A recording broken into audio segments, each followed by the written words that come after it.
In your seats? Can you hear me at the back? Yes. Good. Good morning. My name is Lou Bayer. It's my privilege to be here. I know you just spent some time with Donna, but on behalf of Civility Experts, thank you to ACI for involving us in your civility initiative. Just for the benefit of the managers who just came back in the room, I wonder if there's some people who were in Donna's session this morning who are comfortable shouting out for us a couple of things that you learned, something that you want to share that you think will be valuable that you'll start to use in your workplace. Anybody want to share with us something you learned? Stand up and shout it out. Will you stand for us and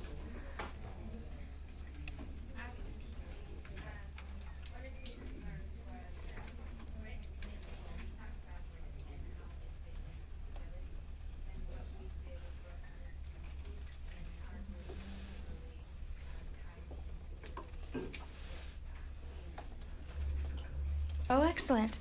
So she was saying that you discussed grit and the relationship between civility and grit, and you broke out in groups and talked a little bit about how it all works together. Excellent, thank you. Anybody else, something? Surely someone else took away something. John? Balance between transparency and confidentiality. Excellent. How about in the front here? Do you mind telling us something you learned? Put you on the spot. I know.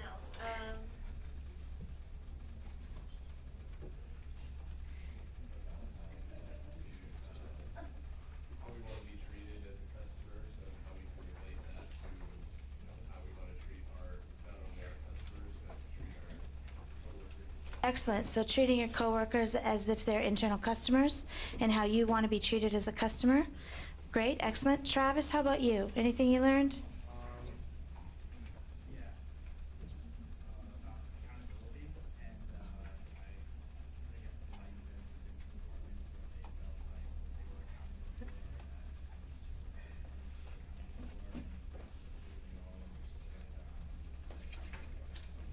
Okay, excellent. So accountability, I think you've been reading my notes. Good lead in there. We're going to get into that shortly.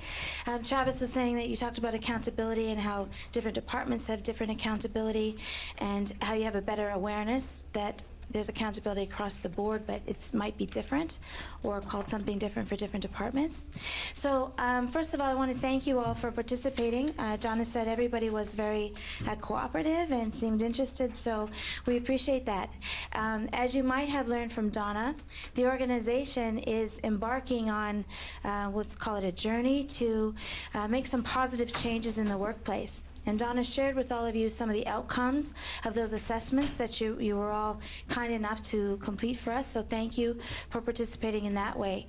What we discovered was that there's actually some pretty high engagement in your workplace, that it's a great place to work for the most part, that people are quite happy at work, and that's very important, I hope you understand, because the research shows that about 80% of people polled across sectors and workplaces state that they're unhappy at work.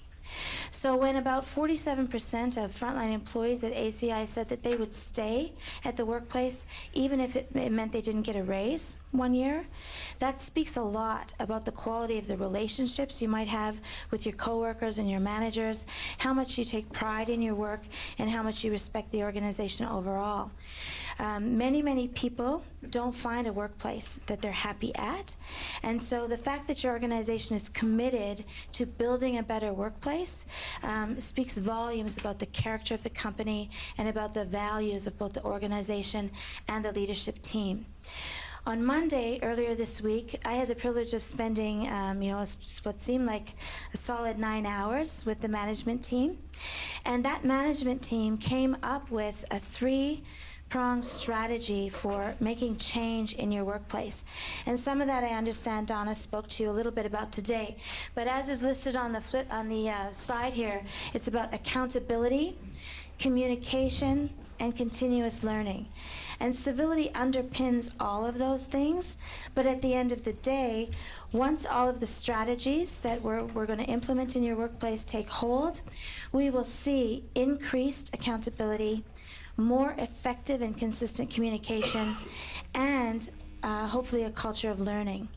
So because the management team devised the plan, and they're hoping to work with all of you in their individual teams to implement the plan with the support of the executive team and ownership, I'm going to ask a couple of the managers to come up front and describe for you these three components from a manager's team point of view.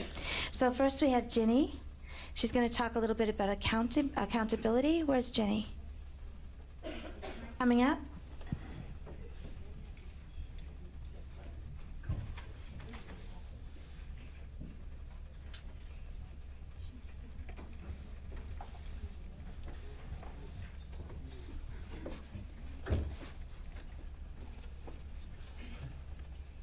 Morning. Accountability being the obligation of an individual or organization to accept for its activities, accept responsibility for them, and to disclose the results in a transparent manner. It also includes the responsibility for money and other entrusted property, and as well as its people, which is I going through the rest? Can you hear me? Yes. Can you hear me now? Yeah. Awesome. We care about accountability because high accountability, one, reinforces managers' roles, his or her accountabilities to the employee, to the organization, and shows the company's commitment to standards, performance, and excellence.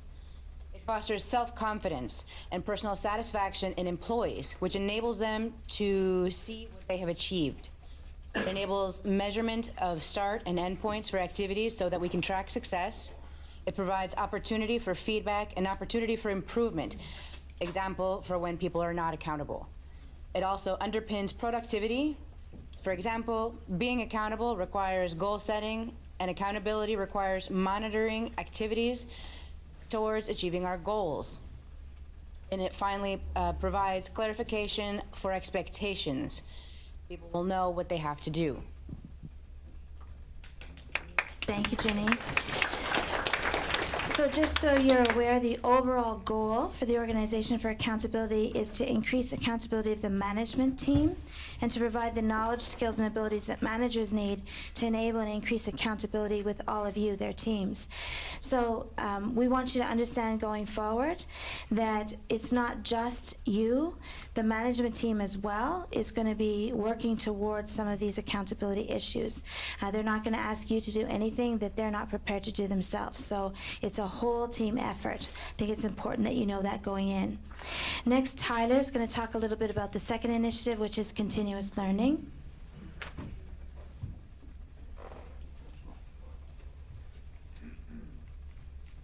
Hey guys, good morning.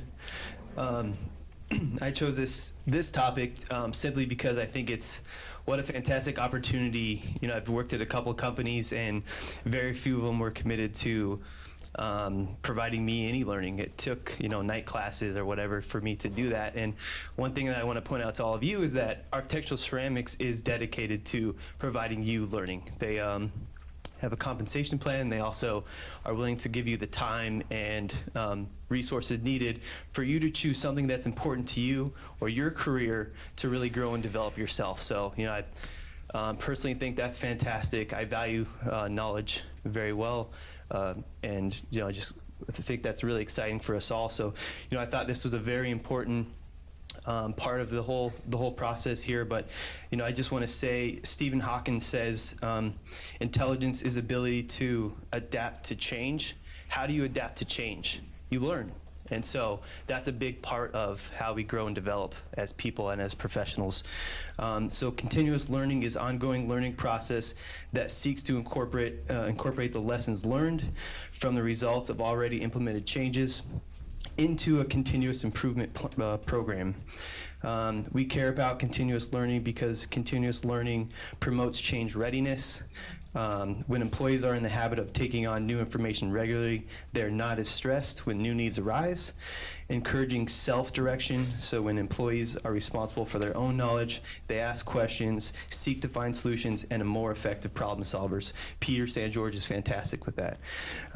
Builds organizational capacity. Employees who are learning ongoing are acquiring new ways of thinking, creating, debating new skills. Helps individuals feel more confident and build self-esteem.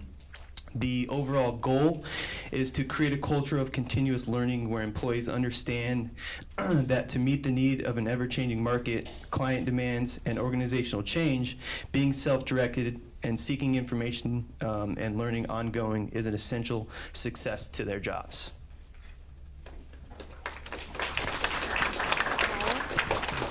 Thank you, Tyler. So in the next couple of weeks, all of you, your managers, are going to be following up with you to discuss some of this learning and this opportunity and how you can best take advantage of it.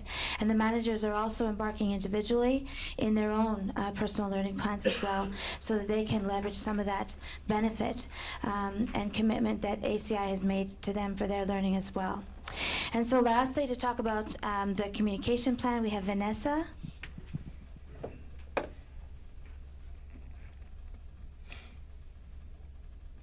Hi.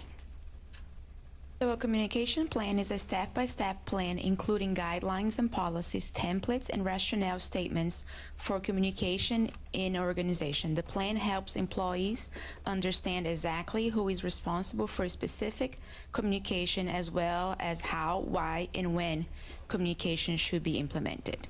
So as an organization, we feel that we can do better, and we're going to work hard to make all of our communication easier for everybody. And we care about a communication plan because it helps protect our ACI brand, saves time and money, promotes clarity of messaging because you'll be understanding what to do easier, fosters confidentiality, accountability, and transparency, supports productivity, builds trusts, and promotes service orientation.